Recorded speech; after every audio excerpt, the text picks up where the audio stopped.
Bago tayo magsimula, ipopromote ko lang ang Mystic Queen Power Bracelet. So para sa mga naghahanap ng Evil Eye Bracelets, available na po ang dalawang klase ng Evil Eye Bracelet sa ating shop.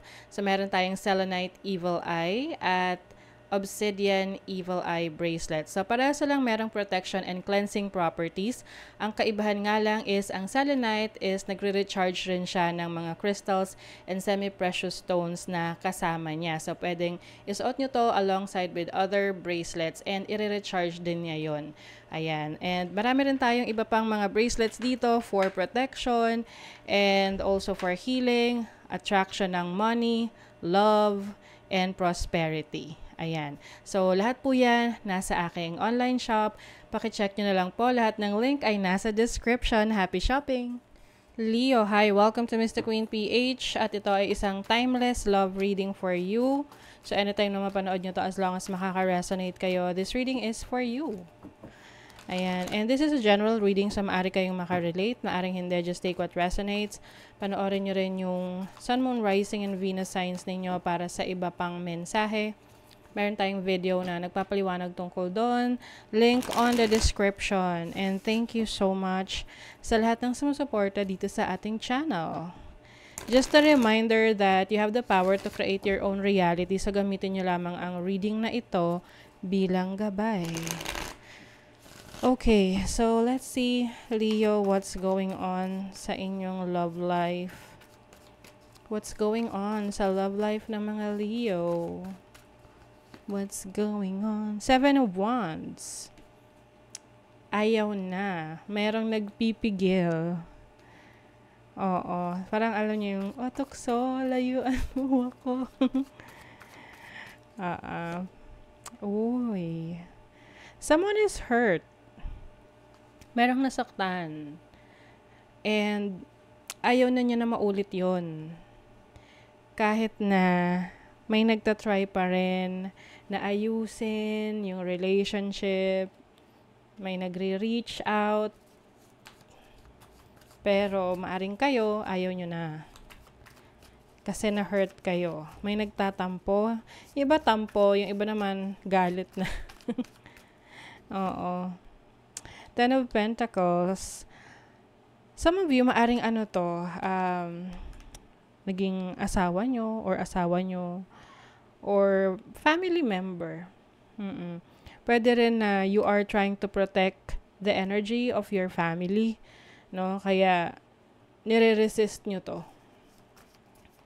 Meron kayong sinusubukang iwasan. Maraming disappointments.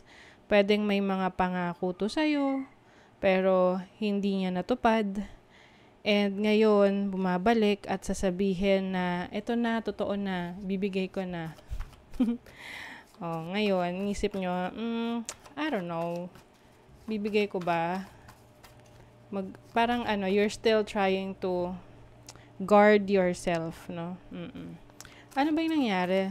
Ano yung energy from the past? Ooh, 8 of Cups. Someone walked away from the relationship, from a situation na feeling niya wala nang mangyayari. Parang hindi siya pinapahalagahan. Yung iba rito sa inyo parang may mga sinunog pa kayong gamit or mga letters, sulat. Parang mga expectations na hindi naibigay sa inyo. What is the 8 of Cups? Yeah, 7 of Pentacles. Mga pangako. Pwede tong pinangakuan ka ng magandang buhay, pero hindi niya pala kayang ibigay yung magandang buhay na yon. Or umasa ka, no? Umasa ka na magiging maayos yung situation nyo, but it seems na kulang. So, parang isip mo, okay, it's time to walk away. And this person, maaring, nagre-reach out uli sa'yo to fix things. Let's see your future energy. Ano yung energy for the future sa mga Leo? 4 of Cups. Parang you're still not sure about what this person can give na, ay, ano ba to? Ito lang ba yung kaya niya? Ganon. You have a lot of expectations eh. 10 of Cups. So, parang hindi kayo magkaiba. Magkaiba kayo ng standard sa buhay. So, kung sa person mo, yung kaya niyang ibigay sa'yo is a good standard na sa buhay. For you, it's not enough, no? So, I think, bigyan mo man to ng chance, maaring hindi rin niya mafu-fulfill yung gusto mo. So, let's see yung feelings. Ano yung feelings ng person mo towards you? Ano yung feelings ng person ng mga Leo para sa kanila? Ace of Swords. Lagi kang iniisip. This person wants to talk to you. This person wants to reach out, to communicate. The Hermit. Actually, itong person na to malungkot siya. Dahil, feeling niya rin, hindi niya naibigay yung ine-expect mo sa kanya. Aware siya doon. And nalulungkot siya kasi nga, wala siyang magawa sa part niya.